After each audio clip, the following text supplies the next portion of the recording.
and welcome to the Gamers Table Independent Edition. It is Friday, and we're reviewing Village Council for Good or Greed. Village Council had, an idea behind it, but it just doesn't quite get fleshed out. Village Council for Good or Greed. You play as a councilman in a rapidly expanding village. Is this village in ancient Egypt, Greece, Middle Age, England, France, colonial America, or even biblical times? You decide. Thematic? Oh, yes, it is. There's definitely a lot of arguing with counseling in the city about what's best for the city. Everyone's got their own little agenda, whether someone's paying them off or whatnot. So thematically, yes. Everyone's got Two voting a cards. job and everyone's got a motivation. Certainly, as we've learned, that certain combinations of job and motivation are stronger than others. And in the game, it gives you an option to spend one of your coins at the start in order to get a replacement card. Even with the rules, in the sense, no one really knows what they're doing. The rules are unclear, which is pretty thematic too, because let's think of all these political figures who actually know what they're doing. So as I say, you're dealt those two things. You're given some gold and some production. And we set up the gems of positivity and the good luck, the 4 different color tokens of not so goodosity. Are you looking for a black one? No, I think I'm looking for the red one that looks so much like the orange one. Oh yeah, the black ones are for... The black ones are negative points, the white ones are positive points. And there's the tracking pawns. Now, some things don't come with this game. One of them being somewhere to put all your stuff. The game suggests you just put the pieces in your pocket. And funnily enough, no one who played the game was comfortable putting game pieces in their pocket. And it also doesn't come with a referee or judge or overseer type position that isn't in the game. And it's really required for this game because there are cards that as your motivation that something's going to happen every round. And you have to do it every round. But as soon as you do it the first time, they're going to know what your secret motivation is because you're doing what your motivation tells you to do. Well, I think you're the thief. You just stole some friggin' gold from somebody again. How's that secret? This game has definitely got potential. I mean, clear up some rules, maybe add some sort of cooperative element where everyone either wins together or loses together. Because let's face it, a council that does nothing to improve the village or city in which they're working for or employed for, they're not going to get voted in. The game has promise. There's been a lot of thought put into it, and there's a lot of different types of artwork and everything. Yeah, I mean, there's just something missing from this game. Looking at the artwork in this one, and I don't usually talk a lot about artwork because I'm aware you're doing this stuff independently, but when you make your choices of what colors to represent things, you have a plethora, an absolute plethora of choices. So choosing for 2 of them, red and orange, that already look almost the same, and then putting them on a dark red-orange board, that's just not thinking. Can you see those spots there? I know this is sitting back there a bit, but look at those colors. You can't differentiate them on the board that easily. And let's talk about the rules that don't really explain a lot of the things about the game. They give some examples, but they're not examples.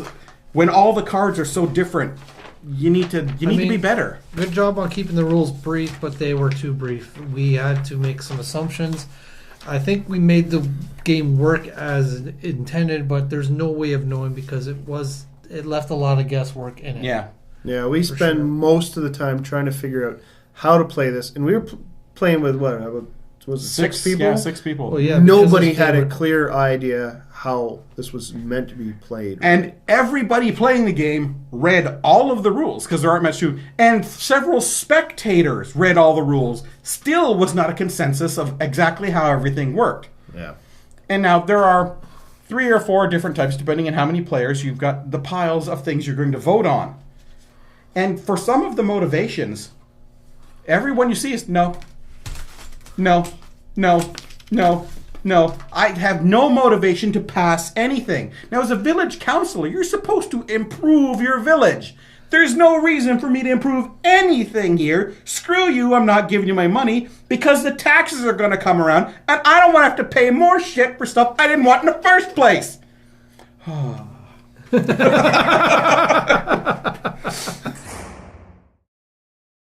Wrapping up for Village Council for Good or Greed. Theme is supposed to be a medieval or some sort of village somewhere and you're the village council. But you're not really well defined as a village council and you don't understand why you would be voting for any of these things. And the voting stuff is really, really, really generic for a lot of them. Like peace treaty. With who? We're a village. What the hell do we have a peace treaty with? Build a temple. Really? Another one? We're a village. How many temples do we friggin' need? Fun to play? No. I mean, they're arguing amongst each other and they're throwing money around debating. The discussion that little bit was ensuing the social with parts, the game not was too bad. fun, but the game itself was Yeah. not so much fun. Yeah, easy to play. Again, no, the rules don't. They leave so much to your own interpretation. And in a game where it's going to be a social game and everything's going to be very free-flowing itself, you need a defined set of rules to give people the boundaries of what the game is.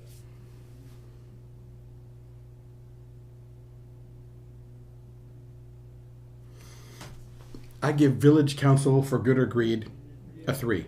But even like before you even get into the actual gameplay and that, learning the game and the actual, design of the game is just not very good. It just doesn't work. If you have a hard time even figuring out how to play on a couple pages of rules, you got a problem. And not being able to see tokens and stuff. And if you're playing on any dark surface or something, you're gonna have a hard time sometimes telling the chits apart. And that it's just not very well put together. It's just gonna get a 3 for me. The potential behind it. We don't go score potential. We don't score. Hey, it could have been good idea, or anything like that. That's not how things work. You get a game, explain it well, play test it well. This wasn't. Clearly. We played with 6 people and none of them could clearly figure it out. Everyone read the rules. There's not a lot there. People who weren't playing the game read the rules and still questioned it.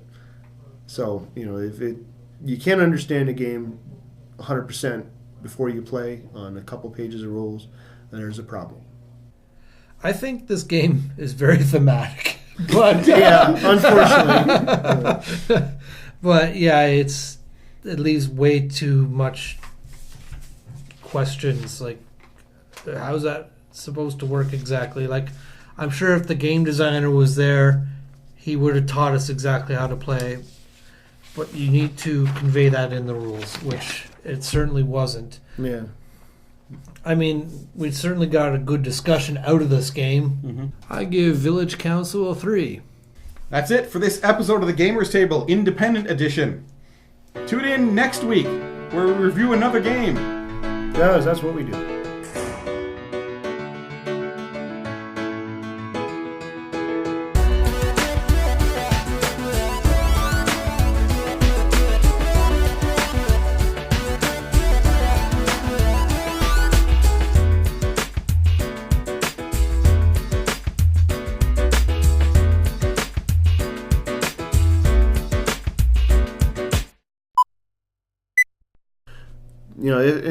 When you buy a game, you expect the rules to be clear.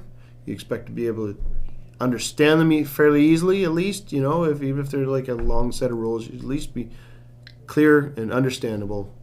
If there's a lot of detail in the game, well, you're going to have a longer rulebook, but make it easy to understand, easy to learn. And make the gameplay work so that you're going to enjoy it. You're going to want to replay it over and over again. Make it... put some effort into the artwork and think about what pieces and components you're putting in. dropping reds and oranges on a red and orange board, they're going to be hard to distinguish. Things like that. You know, you get, I don't know, cards here with such small print on them and such empty negative space here. And large things make everything a little bit clearer. Choose your colors wisely so they're easy to distinguish from one another. And things will work out. As reviewers, we're used to getting games that aren't all that good. I mean, it happens sometimes. They can't all be winners. And that's fine, because we're reviewers. That's part of what we do. But when we take it to somebody's place for a game night, and we're introducing it to people who aren't game reviewers, who are just there to play fun games, and it's something we can't figure out how to play. We've read the rules, we can't figure out how to explain how to play the game. So it's going to be a less enjoyable experience for those people. And why are you playing this game if it's no good? We have to play it because it's something we need to review. And that just makes everybody look bad.